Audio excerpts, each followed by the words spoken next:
एक Dnyanradha multi-state cooperative society म्हणून आहे. ते तर चाललंय आणि त्याच्यावर एक्शन सुरू आहे. आता पुढे काय पाहिजे तुम्हाला?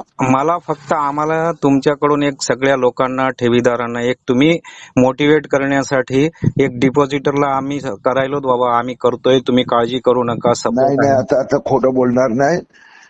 ते इन्व्हेस्टिगेशन सुरू आहे. नाही नाही मी तेच EOW म्हणतो आणि ईडी. खोटं म्हणजे तुम्ही देतो असं म्हणू नका की आमचे प्रयत्न चालू आहेत. काही नाही, खोटं बोलणार नाही. पैसे परत मिळणं हे फार फार फार फार फार फार अवघड इम्पॉसिबल गोष्ट आहे. सर उगाच नाटकं करायचे नाही. नाही सर मी तुम्हाला प्लीज प्लीज तुमचं ऐकून घ्या. तुम्ही थोडं काही मोटिवेट ऐकायचं नाही रे. काहीतरी काय मूर्ख बनवायचे धंदे करायचे. कशाला मूर्ख बनवायचे धंदे करायचे? मी स्वतः डिपॉझिटर आहे साहेब. म्हणून तुम्ही पण स्वतःला मूर्ख बनवू नका. ह्यातनं पैसे परत येणं हा हे ऑलमोस्ट इम्पॉसिबल असतं. नाही नाही मी ते म्हणत नाही मिळो न मिळो ती परत यार काही नाही. नाही म्हणजे नाही. पैसे परत मिळत नाही. त्याच्यावर फौजदारी कारवाई एवढं पर्यंत मी करू शकतो. हा नाही तेच बाकी सगळे चालू आहेत सर आमचे प्रयत्न सगळे चालू आहेत. फक्त एक मोठी डिपॉझिटरनी काही स्वतःला करून घेणे या उद्देशानं स्वतःची मी सांगणार पैसे परत मिळणार नाही. हा माणूस खोटं बोलतोय. नाही नाही मी पैसे मिळणार नाही हे मला मान्य आहे सर. फक्त एकदा मोटिवेट करा की आमचं मोटिवेट कसलं? मोटिवेट कुठून करणार? हा त्यांचे पैसे गेले त्यांनी गेल्यातच जमा आहेत. मग मोटिवेट काय खास करणार? मोटिवेट म्हणजे एक ह्या जसं आता मला सांगताय ना तसंच तुम्ही त्या डिपॉझिटरला सांगा की प्रयत्न चालू आहेत. प्रयत्न कसले चालू आहे? खोटं कसं बोलायचं? आता आम्ही प्रयत्न करतोय ना साहेब. अरे कसले रे? काहीतरी उगाच उल्लू बनवतोय. पैसे कोणी परत देऊ शकत नाही, मिळत नाही. अनेक पतपेढ्या बुडाल्या आहेत. अनेक बोगस चिटफंड कंपन्या बुडाल्या आहेत. 5-5, 10-10, 20-20 वर्ष झाले.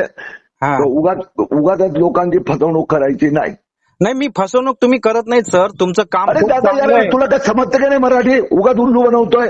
हा उगाच उल्लू बनवायचं. ओल्लू प्रयत्न करते. मी काय म्हणतोय साहेब मी तुम्हाला डॉमिनेट करत नाही तुम्हाला क्रॉसिंग करत नाही. तुमचं काही मला फायदा घ्यायचा नाही गैरफायदा घ्यायचा नाही. फक्त मी एवढंच म्हणतो की सगळ्या डिपॉझिटरला थोडं सहानुभूती मिळतं. ते स्वतःसाठी एक रिलॅक्स समजतील. आनंद वाटेल किंवा जे काही सांगतायत सर खरं सांगतायत त्याच्यामधून आपल्याला काहीतरी घेण्यासारखं आहे. या हिशोबाने तुम्ही जर खरं मोटिवेट केला तर बाकी तू मला काय मूर्ख समजतोय का? मी तुम्हाला सांगतोय दमडी परत मिळणार नाही. आणि तुम्ही सांगतात की त्यांच्या समोर सांगा प्रयत्न चालू आहे. सर एक मिनिट मी तुम्हाला तो आता क्रॉस करत नाही. बीजेपी बावनकुळे सरांनी बीजेपीत प्रवेश कसं काय दिला त्यांना? बघ दोन गोष्टी वेगळ्या आहेत. एक दमडी परत मिळणार नाही. बावनकुळे सरांनी स्वतः स्टेटमेंट आहे साहेब त्यांचं की हे पैसे आम्ही कुठल्याही परिस्थितीत वापस करून देण्याचं आम्ही करणार आहेत. माल विकू त्याची प्रॉपर्टी जप्त करू त्याचे काही करू आणि डिपॉझिटरचे पैसे देण्यात आम्ही प्रयत्न करू असं बावनकुळे सरांनी स्टेटमेंट दिलेलं आहे. सांगितलं ना प्रयत्न करू संपला ना विषय. मग ते आता त्यांच्याकडून फोन मी आता क्रॉसिंग करत नाही साहेब. मी हे तुम्ही आता तसं बोलताय म्हणून उगाच गोल गोल लांबवतोय कशाला? तुम्ही बीजेपीत प्रवेश का दिला तुम्ही त्यांना? तो विचार प्रश्न हरकत नाही. बीजेपीत प्रवेश का दिला? एवढं सगळं माहिती असताना त्या सगळ्या गोष्टी घडल्यानंतर 8 दिवसांनी बीजेपीत प्रवेश कशामुळे दिला? अशा माणसाला प्रवेश देता का बीजेपीत तुम्ही?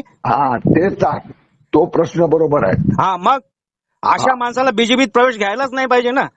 ते गोष्ट सांग ते मला मान्य आहे. मग मग आम्ही तुमच्याकडून अपेक्षा करू नये. तुम्ही आमच्यासाठी तुमच्याकडून अपेक्षा करू नये तर का करू नये? फक्त मी म्हणतोय की मोटिवेट करा तुम्ही. हे बघा हे मूर्ख बनवायचे धंदे सोडा. मी मूर्ख बनवत नाही. तुम्ही बीजेपीत त्याला घेऊन मूर्ख केलं नाही. मूर्खपणा डिपॉझिटरला केलं नाही का तुम्ही बीजेपीने? त्यांना जाऊन भेट ना. अहो ते साहेब आज योगायोगानं तुमचं फोनवर मला बोलणं व्हायला खूप चांगलं वाटायला मला. मी काही चांगलं वाटत नाही.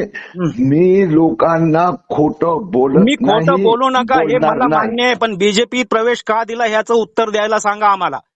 मग ते विचार. बावनकुळे सर बोलत नाही. तुम्ही ही बाजू बावनकुळे सरांना बोलू शकत नाही का साहेब? हे भाऊ एक मिनिट. दोन्ही विषय वेगळे आहेत. विषय वेगळे म्हणजे आता तुमच्याकडे प्रवेश केल्यानंतर तुम्ही विषय वेगळा म्हणताय साहेब. तुमच्यात बीजेपीत प्रवेश झाल्यानंतर तुम्ही विषय वेगळा म्हणता. आता म्हणता की आम्ही खोटं बोलू शकत नाही. मी हे करू शकत नाही. हे तुमचं मान्य आहे मला. खोटं बोलू नका. हे आम्ही तुम्हाला अग्रेसिव्ह आहेत ह्या बाबतीत. तुमच्याविषयी आम्हाला आदर आहे मनात. खूप आदर आहे आम्हाला सोमय्या सर तुमच्याविषयी. तुम्ही खूप आता उगाच आहे ना उगाच टाइमपास करायचं नाही. टाइमपास नाही, रियालिटी इथं जीव अरे मी चालले. सांगतो ना रिअलिटी, ऐकला जरा, हा ऐकून घ्या.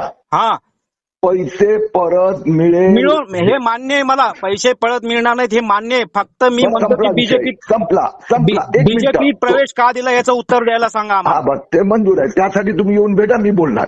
ठीक आहे.